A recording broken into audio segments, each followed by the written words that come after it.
Isang mainit na panahon na naman ngayon dito sa Dubai, mga katalipandas. At talaga naman kahit kainitan ay hindi papaawat ang inyong yours truly sa pagpasok. Aba ay dapat laang naman at baka hindi makasahod ay tunay na baka mapauwi ng madali sa kanyang bansang pinagmulan. Hari nga at ako'y dumaan muna din sa supermarket para bumili ng aking almusal. Usually ay talagang hindi naman ako nag-aalmusal ng kanin sa umaga at talaga naman ako'y parang busog na busog pa. At ang aking niyang tinitirang pampabuhay ng dugo ay aringang Ali Cafe. Dalawa nga lagi ang aking kinukuha dahil para meron ako sa umaga at meron din ako sa hapon. Syempre hindi masarap magkape kung walang Spanish bread na chocolate. Kaya naman ako'y kumuha na rin ng isang balot para sakto sa maghapon. At yun nga lamang lagi ang aking dinadaanan din sa supermarket tuwing umaga pagbaba ko ng metro. Makatapos nga na ako'y bumili ng aking aalmusalin ay ako'y nagpatuloy na sa aking paglalayag.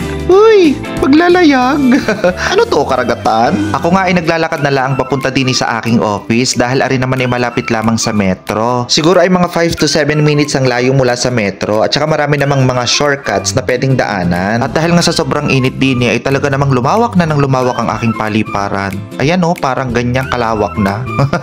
At ari nga at ako'y nakarating na sa aming site office. At medyo late nga ako ng very light kaya naman dito na ako dadaan sa likod ng opisina. Dahil baka makita pa ako ng tagapamahala ng oras ay masita pa ako. Tamang-tama naman na yung pinto sa likod ay katapat ng pinto ng opisina ko. Ayan nga at may mga nakaabang na trabaho na. Pero bago ang lahat, pagkadating ko ay makalimutan ng kumain, wag laang ang mag-punch in. At tunay na kahit na ikaw ay pumasok physically at hindi ka nag-punch in na ikaw ay absent. Makatapos nga ay umupo na ako sa aking trono at akin niyang inisa-isa ng alisin ang aking mga parapernalyes. Dahil talaga namang napakabigat kumilos kapag naman punong-puno ang mga bulsa. At bago nga pala ako humawak ng aking keyboard ay akin munang uunahin na rin aking mga pinamili sa supermarket na agahan. At tunay na hindi ako makakapokus kapag ako hindi nagkape. Nakalimutan ko pa nga, meron pa nga pala akong salamin sa aking ulo. Kaya naman aking itinago na rin muna. At syempre naman bago ang lahat, tayo ay magpapabango muna. Tunay ka namang pasintabi sa lahat at alam ko din namang nakaka-relate ang iba. Ay ang amoy ng katabi ko sa metro ay kapit sa akin. Ay aking iindahin ang amoy ng pawis na dulot ng panahon. Pero ang amoy na dulot ng katabi ko ay talaga namang nakakarimarim. Nakakasira na nga ng mood ay nakakasira pa ng morning. Sa tinagal-tagal ko na nga naman din sa Dubai at talagang hindi pa rin ako masanay. Hay naku,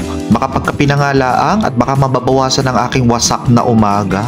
Charot! Kung makahugot naman to, akala mo naman may bumawasak sa kanya. Buti pa nga itong kape at sa isang higop mo pa lang ay talagang nakakapagpainit ng sikmura at nakakapagpaluwag din ng damdamin. Ikaw ha, kala mo ha. Pagkatapos sa iyong sasabayan ng isang kagat na tinapay. Di kayo maaalala mo na kung anong nangyari kagabi. Uy, ano yun? Yung mga pangyayaring habang ikaw ay binabangungot. Charot! Ay siya.